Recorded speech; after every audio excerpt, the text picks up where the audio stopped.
Welcome to the Ncast Monthly Regulatory Brief. I'm Aileen McDonough, your host and Director of Content Marketing at Ncontracts. In this podcast, our compliance team provides an overview and analysis of the latest regulatory changes for financial institutions, along with info on trends to help you keep up with the rapidly evolving nature of compliance. Let's get started. Hello, my name is Stephanie Lyon, Vice President of Compliance at Ncontracts. Joining me today to deliver the Ncast is our Regulatory Compliance Counsel, Shelby Montgomery, and our Regulatory Compliance Expert, Katie Ferrell. The way that we're going to divvy up the topics today is industry news and issues affecting all will be first. Then we're going to focus on things affecting banks, credit unions, and other depositories. And we're going to end with issues affecting mortgage companies. On that note, we're first going to talk about an announcement that happened a couple of months ago, but we finally got around to getting the guidance we need. So Katie, take it away. Sure. Good morning. Hello, everyone.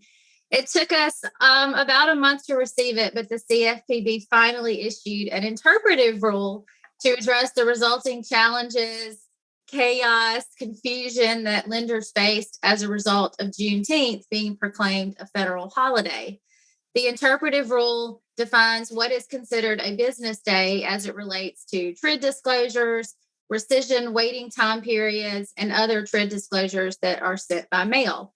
Essentially, whether Saturday, June 19th, 2021 is considered a business day or not, all depends on if the relevant time period for a loan began on or before Friday, June 17th, 2021. Keep in mind that federal offices observed Juneteenth on June 18th, which was a Friday, but for the purposes of disclosures and those loans that entered the rescission waiting time period, June 18th is still considered a business day.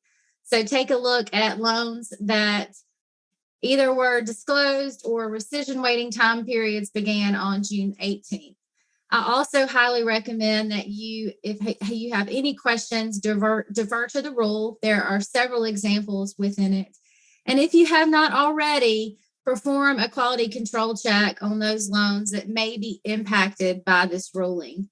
The key here is documentation, self-identifying any errors, redisclosing if possible. As we know, with the delayed guidance, we were all kind of in limbo. So document why you did what you did during that time frame while we waited for this guidance. And let's just hope that in the future, decisions like this, we are provided with guidance before the change. That's fair, Katie. I think that we all hope the Cfpb stops issuing rules and makes decisions without letting the industry understand how it impacts us.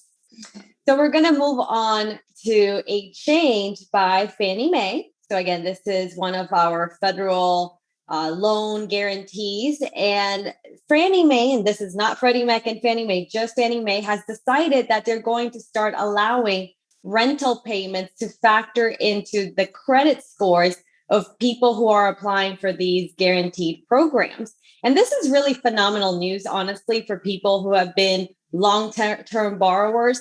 There are studies out there that say that about only 5% of renters actually have their consistent payments factor into any type of credit decision or reported into a credit bureau.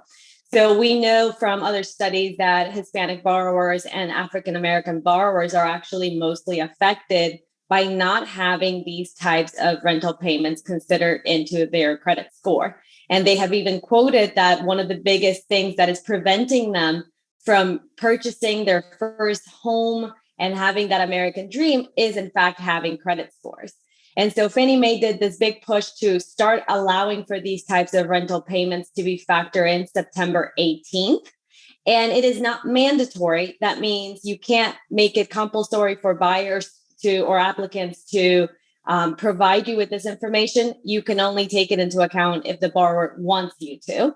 And the other great thing about these types of payments is if there are any missed payments in between, or you don't have the rental history for the entire year, that's okay. You only have to take into account those payments that you can actually identify.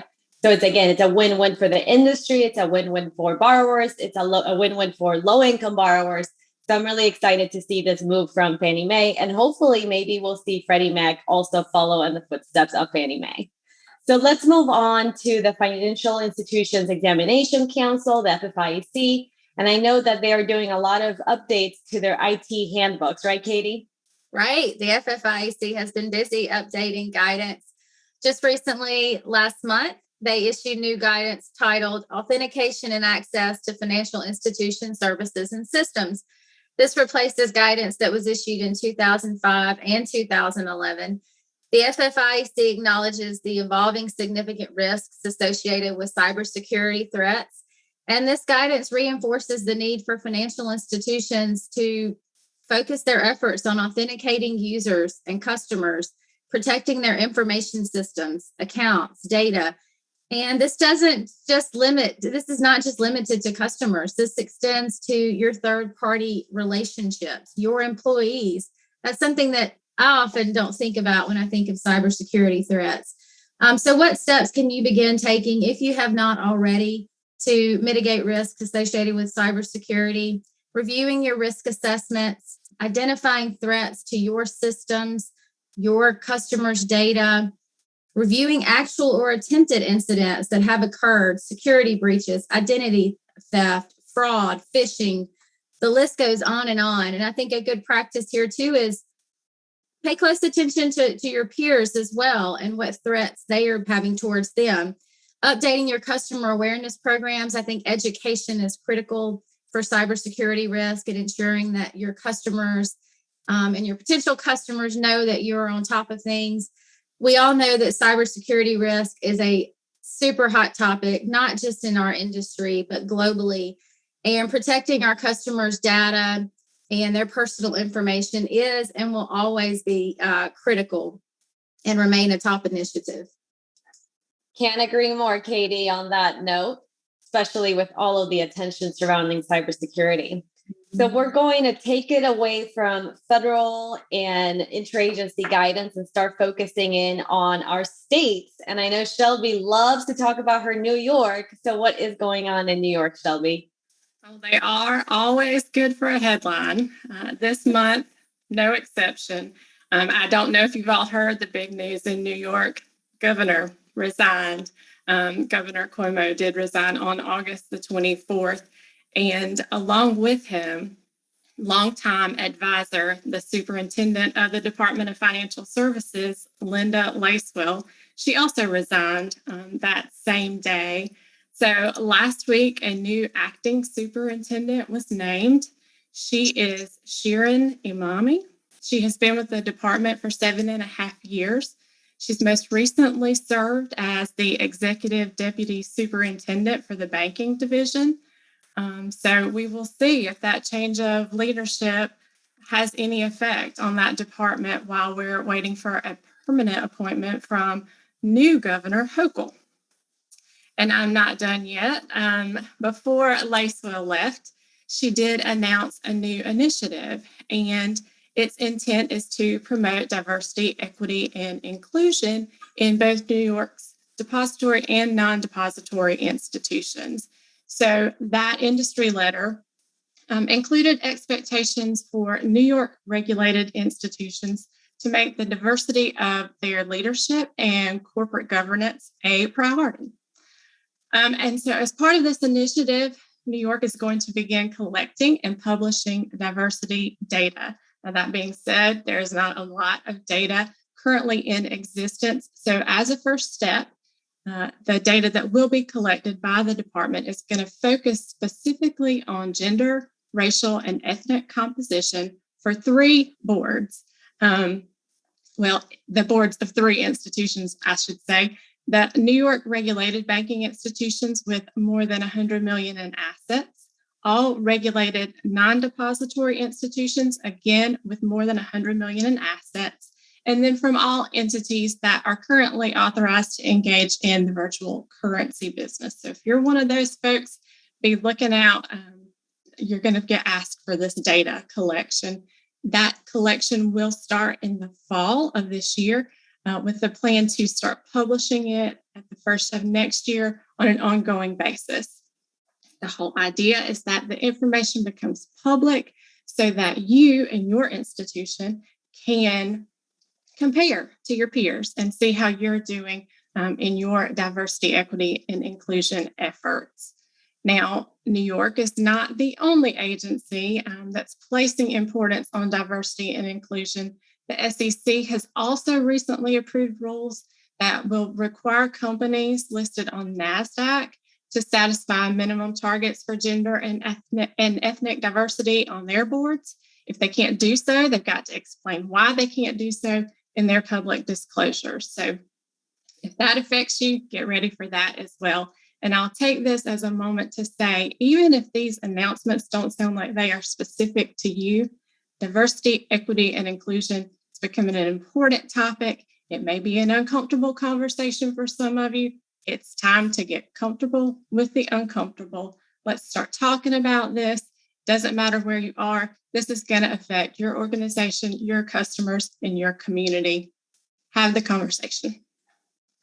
Thank you so much, Shelby. And I think you're right. We've seen a lot more federal regulators also paying attention to that specific topic, issuing guidance on what it means to have diversity, not just in your board and perhaps in the people you employ, but also in the vendors that you choose. So it's all related, and it's a topic that is front and center under this new administration. So we're going to keep going and talking about our state issues. And in this our webinar and Ncast, we have Illinois' Community Reinvestment Act at the forefront again. Back in March, we saw the passing of the state law or the state CRA under Illinois. And what's interesting about this specific law is we already have a Community Reinvestment Act framework under federal law. And it does affect most of our banks, financial institutions of that regard. And Illinois decided to go a step further and say that their state CRA is actually going to affect state banks chartered in Illinois, credit unions, state charter credit unions in Illinois, as well as mortgage lenders.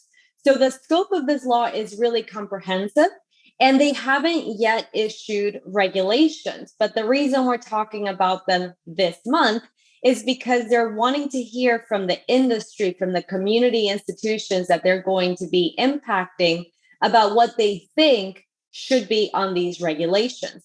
They did specifically mention that they're not interested in getting any feedback on their law. They think that's pretty final as is. But again, something that is interesting here is the fact that the federal framework is set to change, and we're going to talk about that a little bit later. And Illinois is very aware of that fact. They even said they're going to think about how are these federal changes going to interplay and affect their state regulations.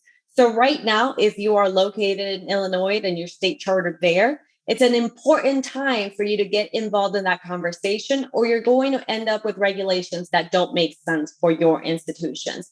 So get with your trade associations in those areas, attend these meetings, write comment letters, and make sure that the regulations really are helpful for meeting the objective of this specific law, which is to ensure you're really serving the communities through loans, investments, deposit taking, and it doesn't infringe upon your abilities to operate responsibly. So that is what we have with issues affecting the entire industry. We're only going to now focus on the depository for a few minutes, and we're going to start with the Cfpb. Katie, what is the Cfpb doing aside from issuing really tardy guidance? Well, this one's a positive one, I think, Stephanie. This one's for all you credit card issuers out there who are responsible for submitting your credit card agreements, your prepaid account agreements to the Cfpb under the Truth in Lending Act and the Card Act. The Cfpb has rolled out a new website portal called Collect, and this portal will enable you as an issuer to submit your agreements directly to the Cfpb electronically, as well as if you participate in the Terms of Credit Card Plan Survey, also known as TCCP, you can submit your survey via this portal as well. If you have not already registered, you must do so with the Cfpb by visiting their website, because beginning December 1st, all issuers will be required to use this portal to submit these agreements in order to remain compliant.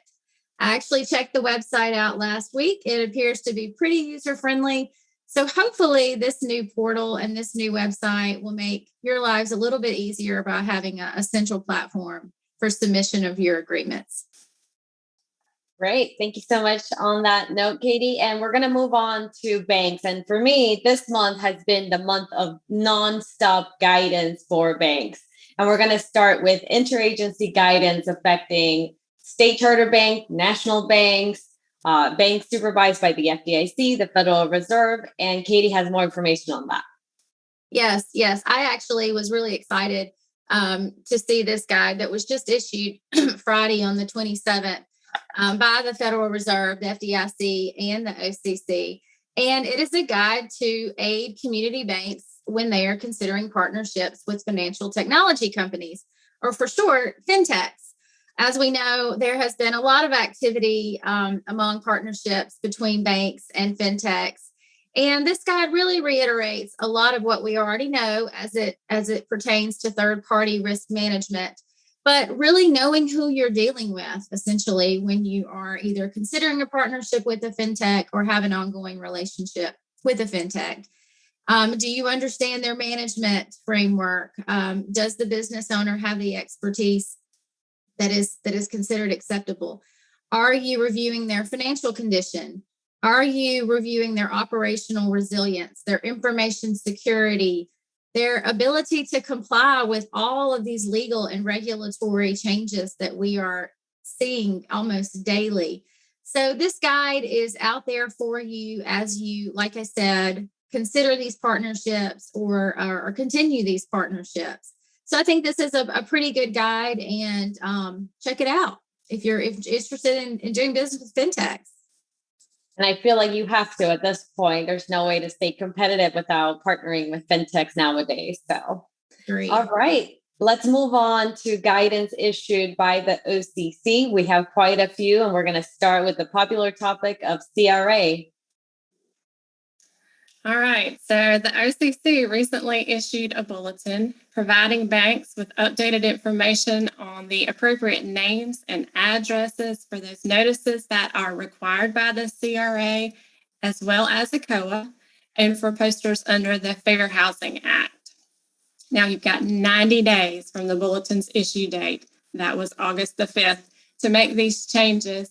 And I know many of you, like me, are sitting out there thinking, what are these posters for? Our customers don't look at them. This is such a hassle. We have to update them all the time. But remember, your regulators, your examiners, your auditors, they are checking to make sure that you've made these updates. They are important.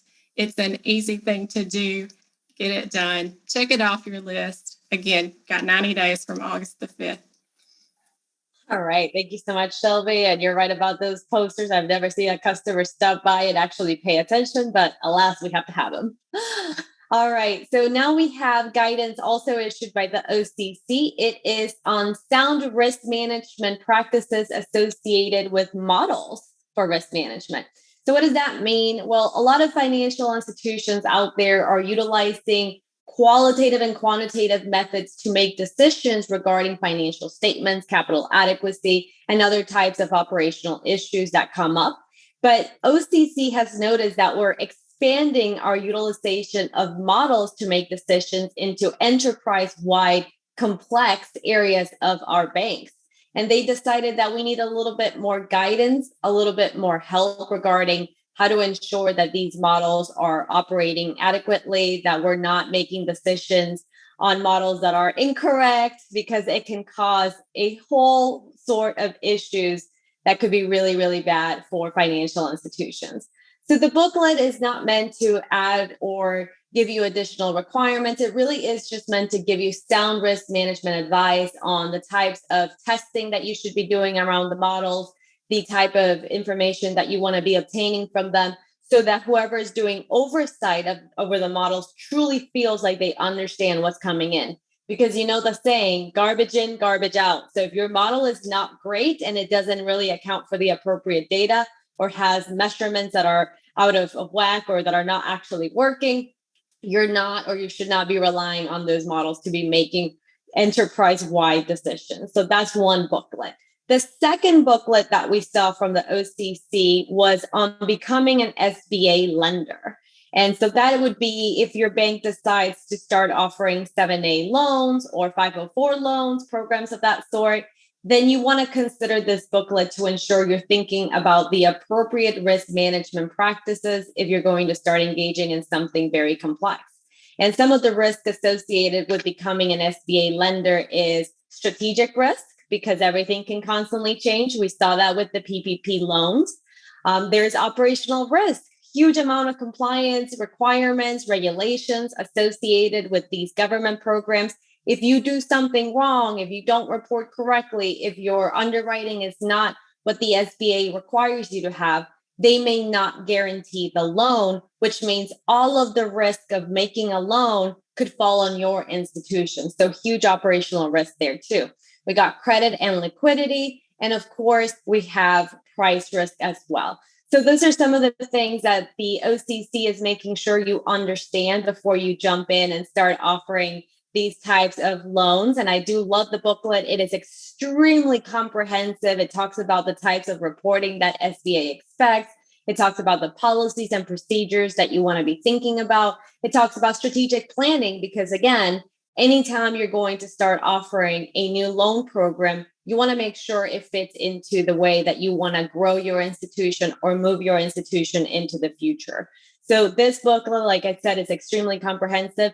If I was a national bank, I would definitely look at it. But if I was any other type of financial institution, I may also read it just because of how comprehensive and great the information is for any institution that is an SBA loan or lender that is going to be doing that type of helpful service.